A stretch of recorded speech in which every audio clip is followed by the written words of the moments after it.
बंगाल चुनाव के पहले चरण में सारी हदें पार हो गई हैं। बीजेपी कैंडिडेट सुवेंदु सरकार को दौड़ाकर पीटा गया है। बाबरी वाले हुमायूं पर अटैक हुआ है। वोटिंग में बम फोड़ा गया है। और एक और बात मैं बता दूं कि बंगाल में इतिहास पलट गया है और रिकॉर्ड तोड़ वोटिंग हुई है 90% से ज़्यादा। अब इसके मायने क्या हैं? बंगाल चुनावों में हर बार इतनी हिंसा क्यों होती है? रिमझिम के 5 पॉइंट्स में आपको यही समझना है। सबसे पहला पॉइंट है कि आखिरकार बीजेपी के सुवेंदु को दौड़ा कर क्यों पीटा गया। दूसरा है हुमायूं पर अटैक हुआ, वोटिंग में बम क्यों फोड़ा, किसने फोड़ा। तीसरा है बंगाल वोटिंग में क्यों भिड़े बीजेपी और टीएमसी के कार्यकर्ता। चौथा है बंगाल चुनावों में हर बार इतनी हिंसा क्यों देखी जाती है। और पांचवा है कि कैसे बंगाल के ट्रेंड्स, ये जो वोटिंग परसेंटेज है वो क्या बता रही है, आखिरकार किसकी सरकार बनती हुई दिख रही है। और मैं आपको बताऊंगी कि पहले चरण की हॉट सीट्स कौन सी हैं। नमस्ते, मेरा नाम रिमझिम जेठानी है और आप मेरा शो रिमझिम के 5 पॉइंट्स देख रहे हैं। सबसे पहले ये जो मैं आपको तस्वीरें दिखा रही हूँ ये देखिए, और आपने सुबह से देख भी ली होंगी। ये है भाजपा कैंडिडेट सुवेंदु सरकार, जिनको भीड़ ने बंगाल में दौड़ा कर पीटा है। दूसरी तस्वीर मैं आपको दिखा रही हूँ, आप देखिए कि कैसे लोग घायल पड़े हैं क्योंकि उन पर बम फोड़ा गया है, देसी बम फोड़ा गया है। तीसरा देखिए, हुमायूं कबीर हाथ में ORS लेकर धरने पर बैठे हैं और इससे पहले वो भिड़ गए थे। इधर सीआरपीएफ पे भी आरोप लग रहा है कि सीआरपीएफ वोटिंग को प्रभावित करने की कोशिश कर रही है। सीआरपीएफ से भी भिड़ंत हुई है। यहाँ पर देखिए महिला दिखेगी कि कैसे अपने घाव दिखा रही है कि मेरे पैरों में, ये एक मुस्लिम महिला है जो कि नमाज पढ़ने निकल रही थी, तो ये कह रही है कि कल रात को वोटिंग शुरू होने से पहले मेरे पैरों में बम फोड़ा गया। फिर उसके बाद आप देखिए कैसे गाड़ियां तोड़ दी गई। इनफैक्ट बीजेपी नेता की भी गाड़ी तोड़ दी गई, पीछे से हमला होता है। ये तस्वीरें आप देख सकते हैं, जमकर हिंसा हुई है। डिटेल जैसे कि मैं आपको दे रही हूं, देखिए बंगाल के दक्षिण मिदनापुर कुमारगंज सीट पे बीजेपी कैंडिडेट सुवेंदु सरकार को दौड़ा कर पीटा है। और ये साइड में आप विजुअल देख सकते हैं, उन्होंने ये पूरी जो घटना हुई है उस पर क्या कहा, एक बार ये बाइट सुनिए। जब मैं 24 बूथ में ये सरजमीने तदंत करने के लिए यह बूथ में मैं जहाँ गया था, उस टाइम हमारे ऊपर, हमारे पूरा टीम के ऊपर इन लोग हमला किया था और ये एक भयभीति का वातावरण करने के लिए तैयार था। आप विजुअल में देख सक रहे होंगे कि कैसे एक सुरक्षा कर्मी उनको बचा के भाग रहा था, लेकिन भीड़ ने फिर पकड़ा, फिर उनको पीटा। फिर आगे देखिए, रहमत नगर इलाके में आसनसोल साउथ सीट पर बीजेपी की पॉल की कार पर हमला हुआ। ये बीजेपी की महिला नेता हैं, इनकी बाइट सुनिए क्या कह रही हैं ये। बिल्डिंग में हम गए, फिर हम सुपरवाइज भी किए। जब वापस आ रहे थे गाड़ी में उठे और गाड़ी चलना शुरू किया, तब भी ये बड़ा सा पत्थर आके पीछे का जो कांच है वो पूरा फोड़ दिया। तो पीछे इतनी भारी संख्या में केंद्रीय बल के जवान वहाँ थे, उसके बावजूद भी इस तरह की घटना नहीं। आप कोई अगर ऊपर से मार दे तो आपको कैसे मालूम चलेगा। हमारा गाड़ी चलना शुरू कर दिया, सेंट्रल फोर्स तो बिल्डिंग के बाहर खड़े हैं और मेरा गाड़ी चलना शुरू कर दिया। हम लोग दूसरे जगह जा रहे हैं। इसके पहले भी आपकी गाड़ी पे हमला किया गया, ये बार किया जा रहा है। आप समझ रहे हैं कि क्यों किया जा रहा है और कौन कर रहे हैं। ये बता रही हैं कि गाड़ी का शीशा तोड़ा गया, पीछे से हमला हुआ, पथराव हुआ। फिर देखिए मुर्शिदाबाद में देसी बम से हमला हुआ है, हुमायूं कबीर धरने पर बैठ गए। उधर क्या हुआ कि मुर्शिदाबाद में हुमायूं कबीर और टीएमसी कार्यकर्ताओं में झड़प हो गई, वो जाके भिड़ गए, उसके बाद धरने पर बैठ गए, ORS पीते हुए धरने पर बैठे। फिर बीजेपी और टीएमसी कार्यकर्ताओं के बीच झड़प हुई है। इनफैक्ट सुवेंदु अधिकारी भी वहां पर पहुंचे और उन्होंने बताया कि कैसे टीएमसी गुंडाई कर रही है। फिर आप देखिए कई जगह ईवीएम खराब होने की शिकायत आई, वोटिंग 2-2 घंटे तक प्रभावित रही। बंगाल में फर्स्ट फेज की 152 सीटों पर वोटिंग थी। और देखिए यहाँ पर दोपहर 3 बजे तक बंगाल में 78% वोटिंग हुई, लेकिन शाम 5 बजते सारे रिकॉर्ड टूट गए। 90% से ज़्यादा वोटिंग। और इनफैक्ट जहाँ मुर्शिदाबाद में ये हिंसा हुई, जहाँ पे ईवीएम खराब हुई, यहाँ पर जो हुमायूं कबीर, वहाँ पे जितने भी ज़िले हैं वहाँ पर 95% से ज़्यादा वोटिंग हुई है। आपको इस शो के अंत में बताऊंगी कि वोटिंग परसेंटेज क्या कहता है। देखिए बाकी जो 142 सीटें हैं वहाँ पर सेकेंड फेज में 29 अप्रैल को वोटिंग होगी, लेकिन पहले फेज में सारी हदें पार हुई हैं। हिंसा हुई है, यहाँ पर आरोप लगाए गए हैं, जैसे कि देखिए बीरभूम में ईवीएम खराब हो गई, लोगों ने सीआरपीएफ पर पथराव किया। फिर आगे देखेंगे पुलिस वैन में तोड़फोड़ हुई, वोटरों को डराया गया, धमकाया गया। यहाँ पर एक टीएमसी के कैंडिडेट कह रहे हैं कि पोलिंग एजेंट्स बाहर निकल गए और बीजेपी के गुंडे अंदर घुस गए और वहां पर घुस के उन लोगों ने इन पर अटैक किया। A complaint will definitely be filed, we will certainly launch a complaint. फिर आप आगे देखिए, ये हुमायूं कबीर है जो वोटिंग के बीच में ही पहुंच गए। बाबरी मस्जिद जो ये बंगाल में बना रहे हैं उसकी कंस्ट्रक्शन साइट पर पहुंच गए। उसके आप विजुअल्स देख सकते हैं कि कैसे एक मैसेजिंग देने की कोशिश की गई है मुस्लिमों को कि देखिए हम बाबरी मस्जिद के लिए कितना सीरियस हैं बंगाल में।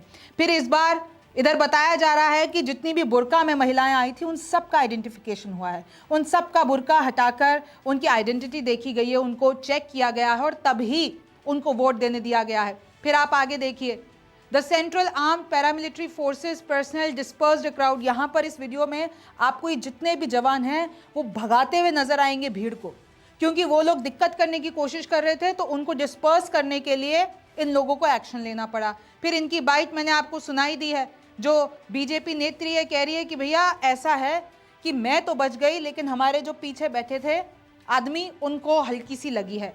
इनफैक्ट उसके बाद में फिर इलेक्शन कमीशन ने रिपोर्ट मांगी है इन सब से। हुमायूं कबीर पर जो हमला हुआ, जो टीएमसी वर्कर्स के बीच में झड़प हुई है, जो भी सारी चीज़ें हुई है, ईसी ने कहा है हम इस पर स्ट्रिक्ट एक्शन लेंगे। फिर ये देखिए हुमायूं कबीर कह रहे हैं कि मेरे पे हमला हुआ है और उस हमले के जिम्मेदार कौन है, additional SP should be suspended. और अभी मैं आपको एडिशनल एसपी जो हैं उनकी भी बाइट बताऊंगी।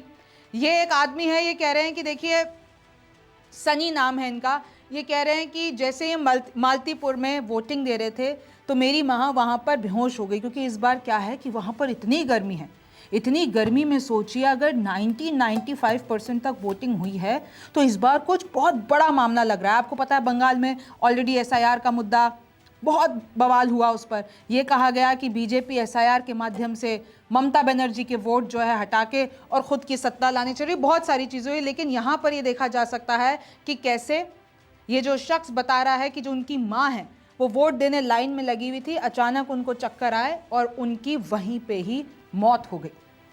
फिर आप आगे देखिए, ये टीएमसी कैंडिडेट हैं, ये कह रहे हैं कि जो सेंट्रल फोर्सेस हैं वो प्रभावित करने की कोशिश कर रही है वोटिंग को। ज़रा इनकी बाइट सुनिए कि ये क्या कह रही हैं। बहुत सारे बूथ में सेंट्रल फोर्स जो है सीआरपीएफ बहुत प्रॉब्लम क्रिएट कर रहे हैं। खास करके उन लोगों का वो इख्तियार नहीं है जो आई कार्ड चेक करके फिर अंदर जाने दें। उन लोगों का इख्तियार है लॉ एंड ऑर्डर देखना, लेकिन आई कार्ड चेक करके अंदर भेज रहे। इसमें पोलिंग परसेंटेज बहुत स्लो चल रहे हैं। तो उन लोगों का वो है जो कि ज़्यादा लंबा लाइन होगा तो कोई गर्मी में 2 घंटा 3 घंटा अगर खड़ा रहेगा तो कुछ वोटर भाग जाएगा। उन लोगों का टेंडेंसी है जो वोट जो पोलिंग होगा वो कम करवाने का।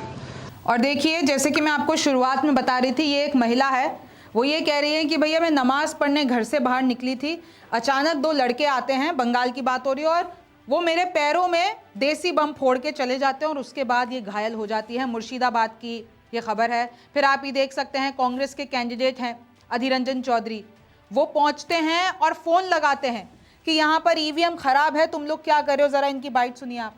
Since morning, EVM machine of booth number 141 EVM machine has been continuously disturbing, and more often than not, it is going non-functional.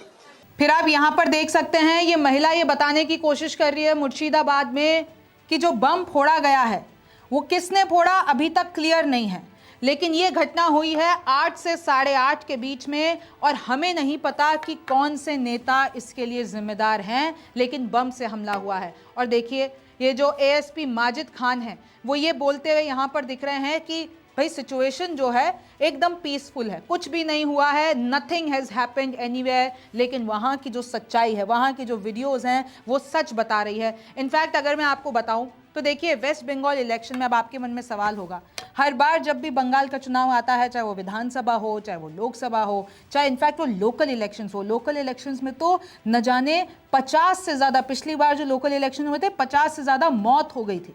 हर बार बंगाल में जब जब इलेक्शन होता है तब तब ऐसी ही झड़प, ऐसी ही ईवीएम खराबी, ऐसे ही सेंट्रल फोर्सेस में और स्थानीय नेताओं में और भीड़ में इस तरीके की झड़प देखी जाती है। इनफैक्ट एक रिपोर्ट ये बताती है Trinamool involve in 64% of the poll violence in past decade.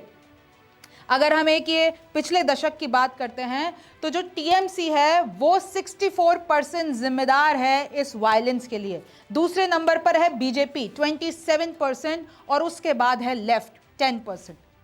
क्योंकि देखिए बंगाल में आपको भी पता है कि कहा जाता है कि अगर पर्टिकुलर कोई वोटर, अगर सपोज वहाँ पर वो जो गढ़ है वो टीएमसी का है और अगर कोई बीजेपी का वोट देने या बीजेपी समर्थक जा रहा है तो टीएमसी के कार्यकर्ता उसको रोकने की कोशिश करेंगे और ऐसा ही वाइस वर्सा होता है। बीजेपी के इलाके में अगर कुछ भी ऐसा दिखता है तो फिर बीजेपी के कार्यकर्ता कियोस्क क्रिएट करते हैं। ऐसा बहुत बार देखने को मिला है, लेकिन इस बार इलेक्शन कमीशन ने ये क्लियर किया था, हमने 2.5 लाख से ज़्यादा जवानों को वहाँ पर तैनात किया है, हम डबल स्टेप आइडेंटिफिकेशन वहाँ पर कर रहे हैं और ऐसी कोई भी समस्या नहीं आएगी। लेकिन आज जो हुआ है, ऐसी जो हिंसा हुई है, अब सवाल यही है कि जब इतनी बड़ी तैनाती थी, जब पता था, तो आखिरकार ये सब कुछ कैसे हो गया, क्यों ये सारी स्थिति संभल नहीं पाई। और अब मैं आपको कुछ ट्रेंड्स बताती हूँ 2021 में। देखिए, अगर मैं ओवरऑल वोटिंग बताती हूँ, बंगाल चुनाव की ओवरऑल वोटिंग जितने भी अगर फेजेस हुए तो उसमें 83.17% थी। और कौन सी सरकार बनी? टीएमसी सरकार। 2016 में 82.66% वोटिंग थी, कौन सी सरकार बनी? ममता बनर्जी यानी टीएमसी सरकार। इस बार पहले ही फेज में 90% से ज़्यादा वोटिंग हुई है। कुछ चुनावी एक्सपर्ट कह रहे हैं अगर इस तरीके से वोटिंग हुई है तो हो सकता है कि ये कुछ परिवर्तन का संदेश हो, क्योंकि आपको पता है ऑलरेडी आरोप लगे हैं एसआईआर के, ऑलरेडी आरोप लगा है कि बीजेपी वहां पर प्रभावित कर रही है चुनावों को एसआईआर के माध्यम से। और 90% वोटिंग, ये वायलेंस हुआ, ये एसआईआर का बवाल हुआ, उसके बाद भी 90% से ज़्यादा वोटिंग एक बड़ा संदेश दे रही है। हालांकि अभी देखिए दूसरा फेज भी बचा है। अब मैं आपको बताती हूँ पहले फेज में 152 सीटों पर 2021 में क्या हुआ था। तो ये जो 152 सीटें हैं इसमें से 92 सीटें तो टीएमसी जीती थी पिछली बार 2021 में और बीजेपी जीती थी 59 सीटें। यानी देखिए यहाँ पर टीएमसी और बीजेपी में बहुत ज़्यादा गैप नहीं है।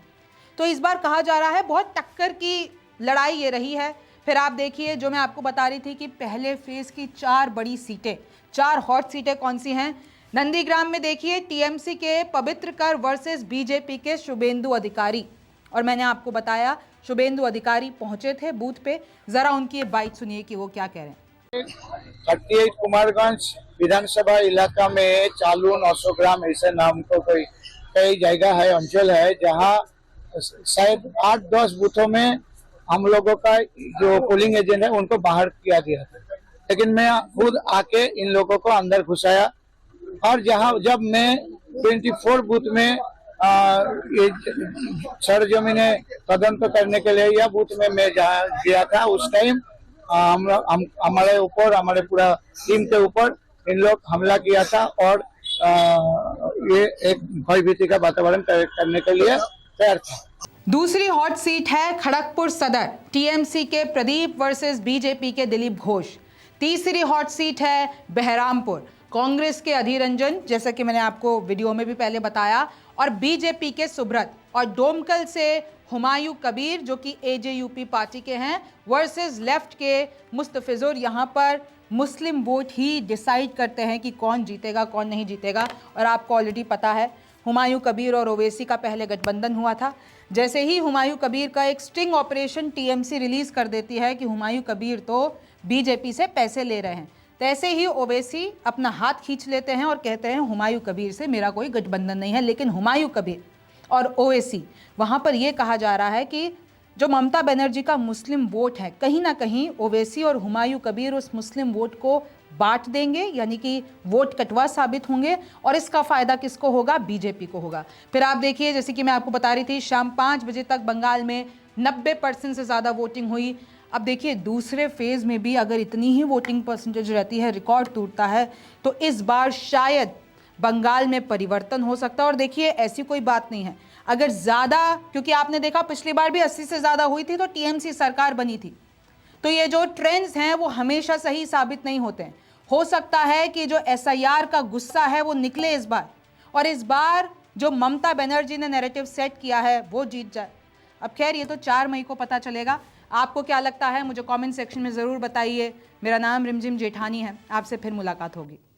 पब्लिक डर से और विभेद से बीजेपी आके हम लोग का पब्लिक को विभेद कर दिया, मगर इस बार नहीं होगा। पब्लिक बहुत सजग हुआ। मालदा वासीरा चाहता है उन्नयन।